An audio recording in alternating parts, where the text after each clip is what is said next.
অতিবৃষ্টি ও বন্যার কারণে বাজারে সব ধরনের সবজির দাম ঊর্ধ্বমুখী। এর মধ্যে অস্বাভাবিক বেড়েছে কাঁচামরিচের দাম। কাঁচামরিচের অস্বাভাবিক দাম নিয়ে আরো জানাতে রংপুরে যাচ্ছি। সেখান থেকে জানাবেন আমাদের সহকর্মী নজরুল ইসলাম।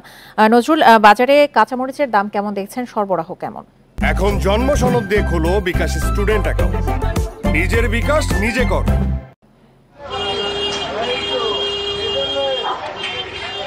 আসলে মূলত গত 2 দিন আগে আমরা দেখেছি যে কাঁচামরিচের দাম কিন্তু ছিল আকাশ ছোঁয়া, অর্থাৎ 250 থেকে 260 টাকা কেজি। আজকে কিন্তু সেটি কমে গেছে, অর্থাৎ 110 টাকা কেজিতে কিন্তু কমে গেছে। অর্থাৎ আজকে তা কাঁচামরিচের বিক্রি করা হচ্ছে 140 টাকা কেজিতে। অর্থাৎ 2 দিন আগে যে দাম ছিল সেটি কিন্তু আস্তে আস্তে কমে যাচ্ছে। আমরা দেখেছি পেঁয়াজের দামও কিন্তু কেজিতে 8 টাকা কমে গেছে।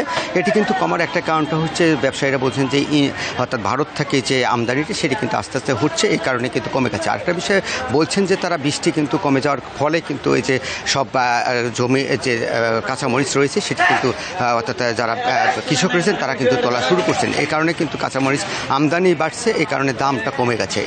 এই বিষয়ে আমরা কিন্তু কয়েকজন ব্যবসায়ীর সাথে কথা বলেছি। তারা যেমনটি জানিয়েছেন যে আরও কমে যাবে 2-1 দিনের ভিতরে, যদি আকাশে অর্থাৎ আবহাওয়া যদি আরও নিয়ন্ত্রণে থাকে এবং আবহাওয়া যদি ভালো থাকে সেক্ষেত্রে কিন্তু এই কাঁচামরিচের দাম একেবারে কমে যাবে। আপনি নিশ্চয়ই দেখছেন যে আমার সামনে যে কাঁচামরিচ নিয়ে বসে আছেন মানুষ, অর্থাৎ যা ব্যবসায়ী, তারা বলছেন যে গতকালের যে ব্যবসা ছিল সেক্ষেত্রে আজকের যে কম, তাতে কিন্তু তারা অর্থাৎ কিছুটা হলেও লোকসান গুনতে হবে তাদেরকে, কারণ গতকাল তাদের কেনা ছিল, আজকে ঠিক সেই কাঁচামরিচটি কিন্তু একেবারে 100 টাকা কমে কিন্তু তারা বিক্রি করছেন। সেক্ষেত্রে তাদের যে দাম নিয়ে যে একটা বিড়ম্বনা ছিল এটি কিন্তু কমে গেছে। তবে যারা ক্রেতা রয়েছেন তাদের কিন্তু স্বস্তি ফিরে গেছে। তারা বলছেন যে গতকাল যে কিনছে তার থেকে কম দামে তারা কিনতে পারছে। আজকে সব জিনিসের কিন্তু আস্তে আস্তে আমরা দেখেছি সবজি বাজার সব জিনিসের দাম কিন্তু কমে গেছে। অর্থাৎ কিছুক্ষণ আগে দেখেছি আলুর দামও কিন্তু কেজিতে 10 টাকা কমে গেছে, রসুনের দামও কমে গেছে, আদার দামও কমে গেছে, মানে সব কিছু কমে যাচ্ছে আস্তে আস্তে। তা আমরা দেখেছি যে মানুষ কিন্তু যারা ক্রেতা রয়েছেন তারা কিন্তু বাজারে এসে তারা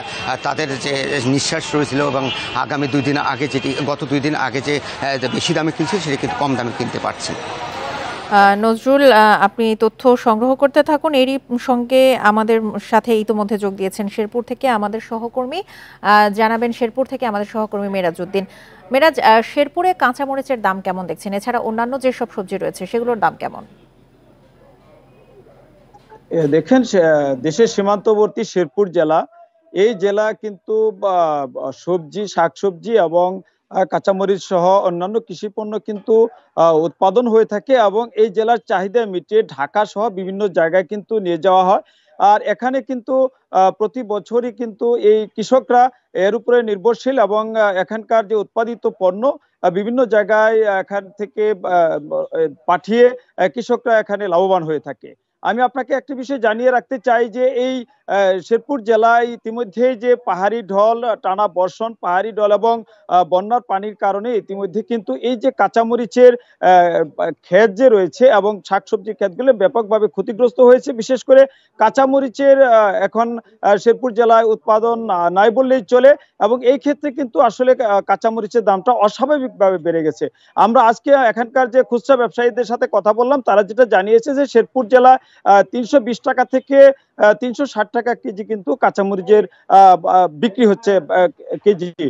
আর একটা বিষয়, এখানকার আমরা যে অন্যান্য যে সবজিগুলি আছে 60 টাকা কেজির নিচে কিন্তু কোনো সবজি এখানে বিক্রি হচ্ছে না। বিশেষ করে এখানকার যে আমরা খুচরা ব্যবসায়ীদের সাথে কথা বলেছি তারা যেটা জানিয়েছেন যে এই এখানকার টানা বর্ষণ এবং পাহাড়ি ডলের পর থেকেই কিন্তু এখানে এই সবজি বাজারে কৃষকরা ওঠাতে পারছে না। এই ক্ষেত্রে কিন্তু আসলে কৃষকরা যেটা বলছেন যে তাদের আসলে এখানে তাদের সবজির ক্ষেত নষ্ট হয়ে যাওয়ার কারণে সেটা তারা পারছেন না এবং এখানকার যে খুচরা ব্যবসায়ী এবং পাইকারি ব্যবসায়ী যারা রয়েছে তারা যেটা আমাদেরকে জানিয়েছেন যে এখন পর্যন্ত তারা আসলে আমদানি বাজারে কম থাকার কারণে বাজারটা অস্বাভাবিকভাবে বেড়ে গেছে। অতিবৃষ্টি এবং বন্যার কারণে বাজারে সব ধরনের সবজির দাম ঊর্ধ্বমুখী। এই বিষয়ে রংপুর এবং শেরপুর থেকে জানাচ্ছিলেন আমাদের সহকর্মীরা।